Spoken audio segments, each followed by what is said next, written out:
दोस्तों नमस्कार। स्वागत है आप सभी का एमजीवी स्टडी पॉइंट यूट्यूब चैनल में। तो दोस्तों मिक्स क्वेश्चन सीरीज नंबर 24 लेकर के उपस्थित है। आज की हमारी जो 24 नंबर सीरीज है ये UPPCL JMRC exam based reasoning MCQ type total 10 question का एक ऑनलाइन टेस्ट लिया था और उसका ये सॉल्वर्ड पार्ट है। तो टोटल क्वेश्चन की एक्सप्लेन है, तो ज़रूर इस वीडियो को लास्ट तक देखें, लाइक शेयर करते रहें और अभी तक अपने यूट्यूब चैनल को सब्सक्राइब नहीं किया है तो ज़रूर इसको सब्सक्राइब भी करें। ये क्वेश्चन जेएमआरसी, रीट, एचएसएससी, पटवारी, पुलिस और सभी परीक्षाओं के लिए महत्वपूर्ण प्रश्न है, तो ज़रूर इस चैनल को सब्सक्राइब करें। और अब हम चलते हैं, बात कर लेते हैं। तो चलते हैं क्वेश्चन फर्स्ट की ओर। आज का हमारा क्वेश्चन फर्स्ट आपके सामने स्क्रीन पे है।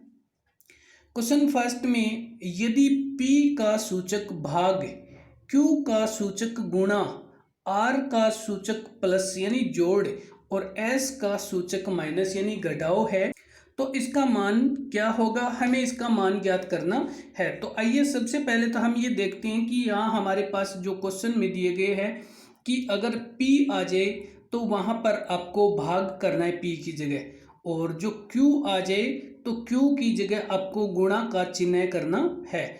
R आ जाए तो R की जगह आपको प्लस का चिन्ह करना है और S होगा तो S की जगह आपको माइनस का चिन्ह करना है। तो चलिए हम सबसे पहले तो इस क्वेश्चन को सोल्व करने तो देखते हैं। यहाँ पे हमारे पास क्वेश्चन दिया गया है। सबसे पहले है हमारे पास 18 और आगे दिए गए हैं 18 के आगे हमें दिया गया है Q।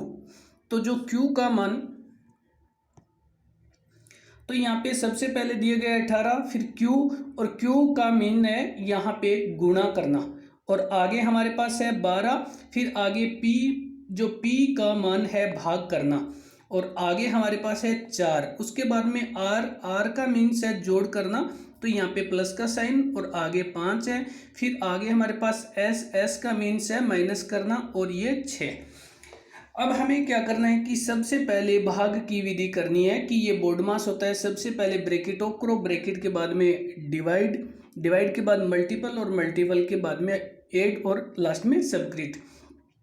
तो यहाँ पे हमारे पास ये जो क्वेश्चन है, इस क्वेश्चन में यहाँ पे 18 गुणा में ये 12/4 और प्लस में 5 माइनस 6, इस 12 को 4 को कट किए तो ये हमारे पास हो गया, ऊपर हो गया 3। अब हमारे पास ये जो संख्या है ये 18 गुणा 3 और उसके आगे हमारे पास प्लस में 5 और माइनस में 6, फिर हमें करना होता है गुणा। तो इनको किया तो 18 3 हो गया 54 में प्लस 5 करके माइनस 6 करने है। अब हम 54 में से ये 5 जो प्लस करेंगे तो ये हमारे पास हो जाएगा, पहले ये 59 हो गया, और 59 में से हमें करना है ये 6 घटाने हैं, और इस 6 को घटाएंगे तो ये हमारे पास हो जाएगा 53। ये हमारे पास 53 हो गया। और अब हम देखते हैं कि हमारे पास आंसर में जो 53 कौन से ऑप्शन में है, तो ऑप्शन नंबर बी में दिया गया है। ऑप्शन बी में दिया गया है और यही हमारा आंसर है। अब हम चलते हैं, बात कर लेते हैं अगले क्वेश्चन की। तो आगे हमारे पास क्वेश्चन नंबर है सेकंड।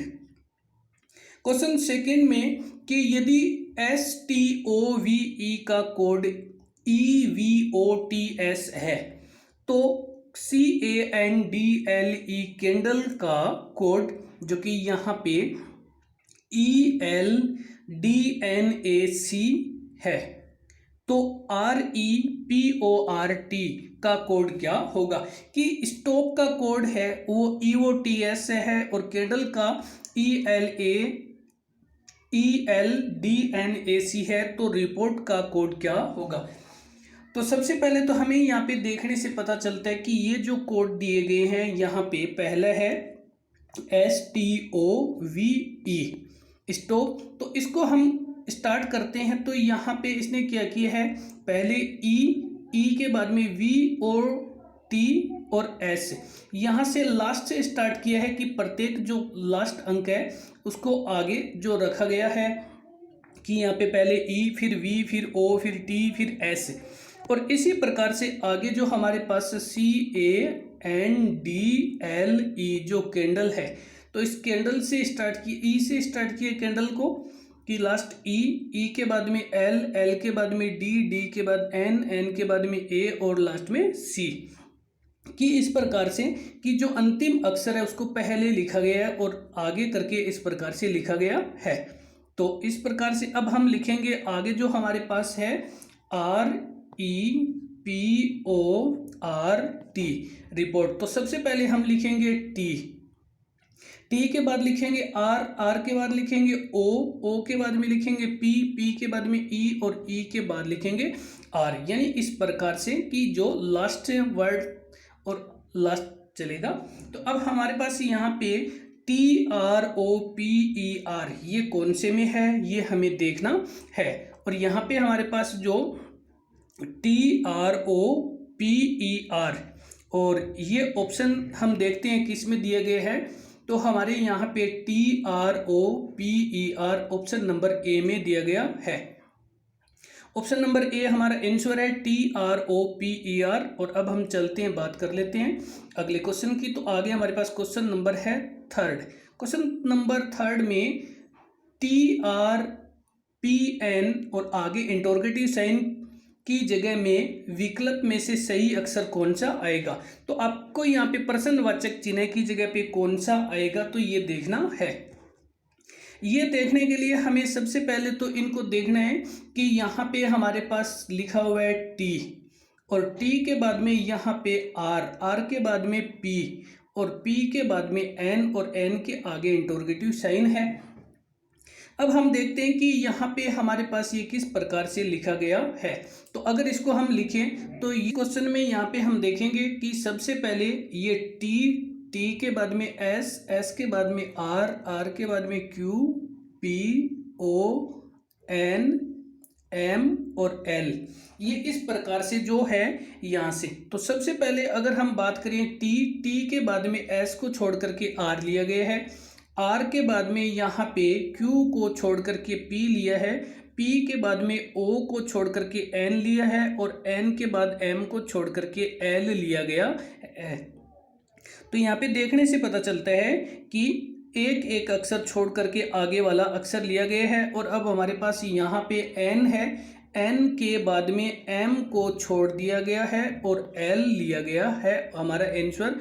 तो एल यहाँ पे हमारे पास बी में है। और अब हम चलते हैं, बात कर लेते हैं इसी के साथ में अगले क्वेश्चन की। तो आगे हमारे क्वेश्चन नंबर है 4।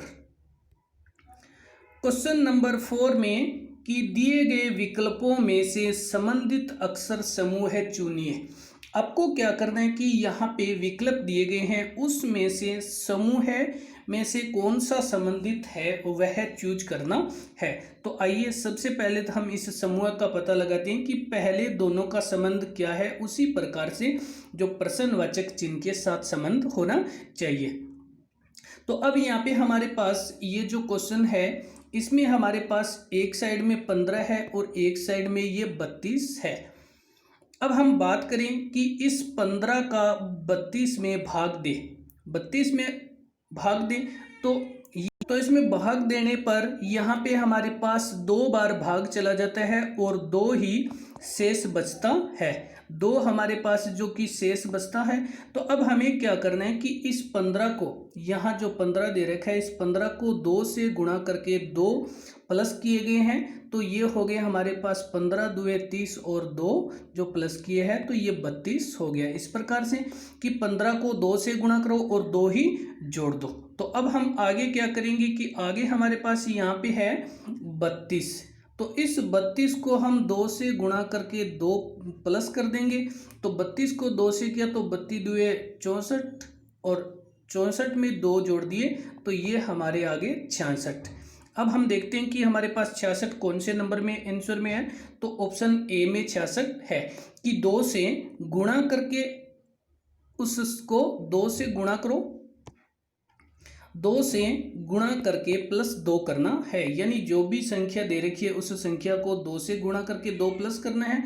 और अब हम चलते हैं, बात कर लेते हैं अगले क्वेश्चन की। तो आगे हमारे पास क्वेश्चन नंबर है 5। क्वेश्चन नंबर 5 में निम्नलिखित 4 में से 3 किस प्रकार से एक समान है, वह अपना एक समूह बनाते हैं, अतः कौन सा समूह इसमें शामिल नहीं है। तो आपको क्या करना है, यहाँ पे जो समूह अलग है या हम कह सकते हैं भिन्न है, उसको अलग करना है। तो चलिए देखते हैं। यहाँ पे हमारे पास सबसे पहले ये बनता है ABC, यानी ये क्रम वाइज है, इनके बीच में कोई भी अक्षर नहीं छूटा है, एक भी नहीं। फिर आगे हमारे पास D, और D के बाद में E को छोड़कर F, उसके बाद में G को छोड़ करके H, यानी इसमें एक एक छोड़ करके आया है। आगे हमारे पास J के बाद में K, L, और यहाँ पे जो दिया गया है D के बाद में E, F, G, H। तो यहाँ पे E और G को छोड़ करके, यानी D के बाद एक अक्षर छोड़ दिया, E आ गया, F आ गया, और उसके बाद में H आ गया, यानी एक एक छोड़ करके लिए गए हैं। इसी प्रकार से यहाँ पे J के बाद में K, L, M और N, तो यहाँ पे K और M को छोड़ दिए गए, तो J, L, N एक एक अक्षर छोड़े गए हैं। इसी प्रकार से आगे जो P, Q, R, S, T, तो यहाँ पे Q और S को छोड़ा गया है, तो P, R, T है। इन आगे जो ऑप्शन B, C, D है, उन सभी में एक एक अक्षर को छोड़ा गया है, लेकिन इसमें एक भी नहीं छोड़ा गया, तो ऑप्शन A सभी भिन्न समूह से अलग है। और अब हम चलते हैं, बात कर लेते हैं अगले क्वेश्चन की। तो आगे हमारे पास क्वेश्चन नंबर है 6, और नेक्स्ट क्वेश्चन नंबर है 6। तो क्वेश्चन 6 में अगर हम बात करें कि अंग्रेजी वर्णमाला के बाएं से प्रत्येक तीसरे अक्षर को हटा दिया जाए, तो नई श्रृंखला में बाएं से 9वां अक्षर क्या होगा। तो यहाँ पे सबसे पहले तो हमें क्वेश्चन समझना है कि अगर जो क्वेश्चन है कि अंग्रेजी वर्णमाला के बाएं से प्रत्येक तीसरे अक्षर को हटा दिया जाए और फिर उन जो शेष बचे अक्षरों को लिखा जाए और एक नई श्रृंखला बनाई जाए, तो बाएं से 9वां अक्षर क्या होगा। तो अगर हम इस प्रकार से क्वेश्चन को, सबसे पहले तो अगर हम इस पूरी ABCD को लिखें कि A, B, C, D, E, F, G, H, I, J, K, L, M, N, O, P, Q, R, S, T, U, V, W, X, Y, Z, इस प्रकार हमने लिख लिया। अब हमें क्या करना है कि सबसे पहले कि बाएं से, बाएं यानी स्टार्टिंग से, जो हमारा लेफ्ट हैंड साइड है उधर से, कि प्रत्येक तीसरे अक्षर को हटा दिया जाए। कि पहले हमने क्या किया कि तीसरा अक्षर जो कि C है, तो C को छोड़ दो। फिर आगे इसी प्रकार से जो तीसरा अक्षर आता है, तो ये तीसरा अक्षर हमारा आता है F को हटा दो। उसके बाद में आगे आता है I, इसको हटा दो। I के बाद में L आता है, L को हटा दो। उसके बाद आगे आता है O को हटा दो। फिर आगे आता है हमारे पास R, तो R को हटा दो। और आगे है U, तो U को हटा दो। और आगे हमारे पास X है, इस X को हटा दो। और अब इन सभी को दोबारा लिखा जाए, और दोबारा लिखने के बाद में हमें कि श्रृंखला में बाएं से 9वां अक्षर कौन सा होगा। तो अब हमें क्या करना है, A को 1, B को 2, D को 3, E को 4, G को 5, H को 6, J को 7 और K को 8 और M को 9। 9वां अक्षर हमारा होगा M। कि दोबारा जब हम इसको लिखेंगे तो A 1 नंबर पे आ जाएगा, B 2 नंबर पे, अब D हमारा 3 नंबर पे आ गया, E 4 नंबर पे, G 5 पे, H 6 पे, J 7 पे, K 8 पे और M 9 पे आ गया। तो 9वां अक्षर हमारा M होगा, जो ऑप्शन B में दिया गया है। तो हमारा आंसर ऑप्शन B है। और अब हम चलते हैं अगले क्वेश्चन की ओर, तो बात कर लेते हैं आगे। हमारे पास क्वेश्चन नंबर है 7। क्वेश्चन 7 में आपसे पूछा जा रहा है कि यदि सुमन अपने घर से दक्षिण की ओर 12 मीटर चलती है, यानी 12 मीटर चलती है, फिर बाईं ओर मुड़ करके 16 मीटर चलती है, उसके बाद फिर वह बाईं ओर मुड़कर के 12 मीटर चलती है तो वह अपने घर से किस दिशा में तथा वह अपने घर से सीधी दूरी ज्ञात करे। तो आपसे यहाँ पे दो चीज़ें पूछी गई है, एक तो किस दिशा में और सीधी दूरी क्या है। तो चलिए पहले हम इसको बनाते हैं कि वह अपने घर से दक्षिण की ओर, और जब वह दक्षिण की तरफ जाएगी तो दक्षिण हमेशा नोटबुक में नीचे की ओर होता है। तो यहाँ पे वो 12 मीटर चलती है और 12 मीटर चलने के बाद में वो बाईं तरफ मुड़ती है, तो अपनी वो लेफ्ट हैंड साइड मुड़ेगी और अब वो पूर्व दिशा की ओर जाएगी और यहाँ पे वो चलेगी 16 मीटर। तो 16 मीटर ये 12 से बड़ा है और मीटर चल करके वह आगे बाईं ओर मुड़ करके 12 मीटर चलेगी। अब 12 मीटर चल करके वो उत्तर में आ गई, उत्तर दिशा में चल गई 12 मीटर। अब आपसे ये पूछा है कि यहाँ पे कि एक तो उसके घर से सीधी दूरी, तो सीधी दूरी तो हमारे पास हो गई कि यहाँ से ये 12 और ये तो 12 बराबर होगी। तो अब सीधी दूरी ज्ञात करें तो ये सीधी दूरी डॉट टेक वाली है, ये लाइन सीधी दूरी की है, ये है 16 मीटर, ये 16 मीटर है। और आपसे पूछा जा रहा है कि वो अपने घर से किस दिशा में है। तो दिशा की अगर हम बात करें तो ये हमारे पास ऊपर होती है नॉर्थ साइड में और नीचे होती है साउथ। राइट हैंड साइड में होती है ईस्ट यानी पूर्व और वेस्ट साइड में होती है लेफ्ट हैंड साइड में होती है वेस्ट यानी पश्चिम। तो अब वह अपने घर से 16 मीटर दूर और ईस्ट साइड यानी पूर्व दिशा में है और ये हमारे पास आंसर है जो ऑप्शन नंबर बी में दे रखा है कि 16 मीटर और पूर्व दिशा में है। अब हम चलते हैं, बात कर लेते हैं अगले क्वेश्चन की। तो आगे हमारे पास क्वेश्चन नंबर है 8। क्वेश्चन 8 में बात करें तो सरिता किरण से लंबी है, इमरती किरण से लंबी है। सरिता किरण से लंबी है और इमरती किरण से लंबी है, लेकिन सरिता से छोटी है। संतोष ज्योति और किरण दोनों से छोटी है, तो इनमें सबसे छोटी कौन है। तो आपसे पूछा जा रहा है कि यहाँ पे सबसे छोटी कौन है। तो आइए हम सबसे पहले तो यहाँ पे देखते हैं कि यहाँ पे पहली लाइन में कि सरिता किरण से लंबी है, तो यहाँ पे हमने लिख दिया किरण कि सरिता किरण से लंबी है, तो वो पहले आएगी। उसके बाद में आपको ये कहा गया है कि इमरती किरण से लंबी है, तो यहाँ पे हमने लिख दिया इमरती और यहाँ पे हमने लिख दिया किरण, यानी इमरती किरण से लंबी है। अब वो कहते हैं संतोष ज्योति और किरण दोनों से छोटी है। संतोष है वो ज्योति और किरण से छोटी है, तो यहाँ पे हमने लिख दिया ज्योति और यहाँ पे हमने लिख दिया संतोष, क्योंकि ये किरण और दोनों से छोटी है। अब आगे जो क्वेश्चन है इसमें आपसे पूछा जा रहा है कि इन सब में छोटी कौन है। तो आइए देखते हैं यहाँ पे कि सबसे 1 नंबर पे है हमारे पास सरिता। फिर आगे आपको कहा है कि इमरती किरण से लंबी है, तो ये 2 नंबर पे होगी इमरती और फिर 3 नंबर पे होगी किरण, 4 नंबर पे होगी ज्योति और 5 नंबर पे होगी संतोष। तो अगर हम इनको दोबारा लिखें कि सबसे पहले हमारे पास है सरिता और सरिता के बाद में है इमरती, इमरती के बाद में हमारे पास है किरण, किरण और किरण के बाद में है ज्योति और ज्योति के बाद में है संतोष। अब आपसे ये पूछा जा रहा है कि सबसे छोटी कौन है, तो सबसे छोटी है संतोष, जो हमारे पास ऑप्शन नंबर ए में है। सबसे छोटी है संतोष, ऑप्शन नंबर ए हमारा है। और अब हम चलते हैं अगले क्वेश्चन की ओर, तो बात कर लेते हैं नेक्स्ट क्वेश्चन की। तो नेक्स्ट क्वेश्चन हमारे पास है क्वेश्चन नंबर 9। अब क्वेश्चन 9 में आपसे पूछा जा रहा है दिए गए श्रृंखला में अज्ञात पद कौन सा है।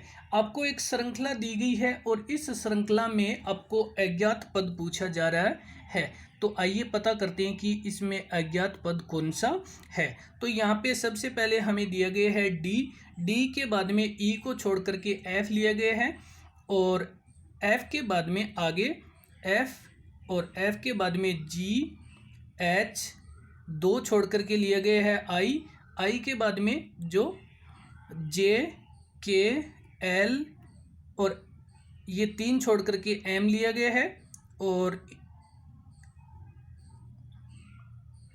एम के बाद और आगे जो एम के बाद में यहाँ पे एन ओ पी क्यू छोड़ करके आर लिया गया है। तो यहाँ पे सबसे पहले इन्होंने एक अक्षर छोड़ा है, डी और एफ के बीच में ई एक अक्षर छोड़ा है, फिर इन्होंने एफ और आई के बीच में जी और एच 2 को छोड़ा है, फिर आगे 3 अक्षर छोड़े हैं, फिर आगे 4 अक्षर छोड़े हैं। तो अब हमें क्या करना है कि आर के बाद में 5 छोड़ने पड़ेंगे, 5 अक्षर।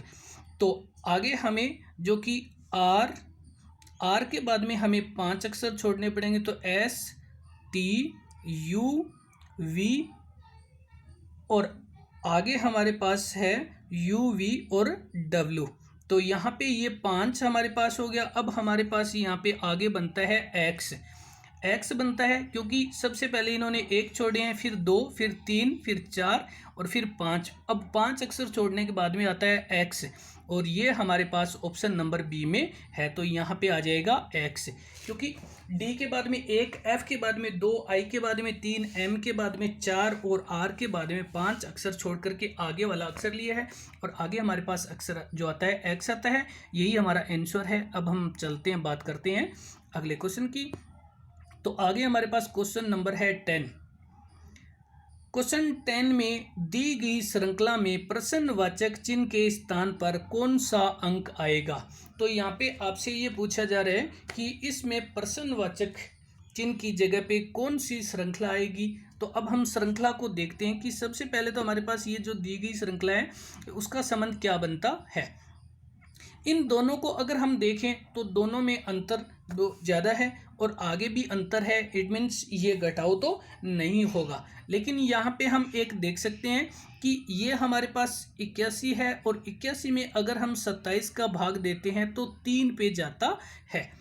और अब हमें क्या करना है कि आगे जो संख्या है, अब हम इस 81 को हम 3 से गुणा करें तो ये हमारे पास 3 एकम 3 और 8 दिए 24, 243 बन जाता है। तो अब हम देख सकते हैं कि इस संख्या को पहले जो हमारे पास है जो 27, ये 27 हमारे पास की शायद इसने इस संख्या को 9 को 3 से गुणा किया है, तो ये 27 आ गया। लेकिन हमें क्या करना है कि इन दोनों ज्ञात पदों से पता करना है। तो आगे अब हमारे पास यहाँ पे जो 27 है, इन 27 को अगर 3 से गुणा किया जाता है तो 27 81, और आगे जो 81 को गुणा किया 3 से तो ये 243 आता है। और अब हमने क्या किया है, इससे 243 को 3 से गुणा किया तो ये हमारे पास आता है 729 आता है। और अब हमने आगे क्या किया है, 729 इंटू 3। जब 729 को 3 से गुणा किया तो ये हमारे पास आता है 2187, ये आता है हमारे पास 2187। और अब हम देखते हैं कि हमारे पास ऐसा कोई ऑप्शन है क्या। तो ऑप्शन जो हमारा है यहाँ पे ऑप्शन नंबर दे रखा है बी, जो 2187 है। तो इस प्रकार से हमारे पास की प्रत्येक पद को 3 से गुणा करने पर जो आगे वाला पद प्राप्त होता है, तो 3 से गुणा करते जाइए और आगे हमारे पास पद आ जाएगा जो प्रश्नवाचक चिन्ह की जगह हमारे पास 2187 है, और यही हमारा आंसर है। तो दोस्तों वीडियो को देखने के लिए धन्यवाद। लाइक शेयर करते रहें और नेक्स्ट वीडियो अपलोड हो तब तक के लिए धन्यवाद।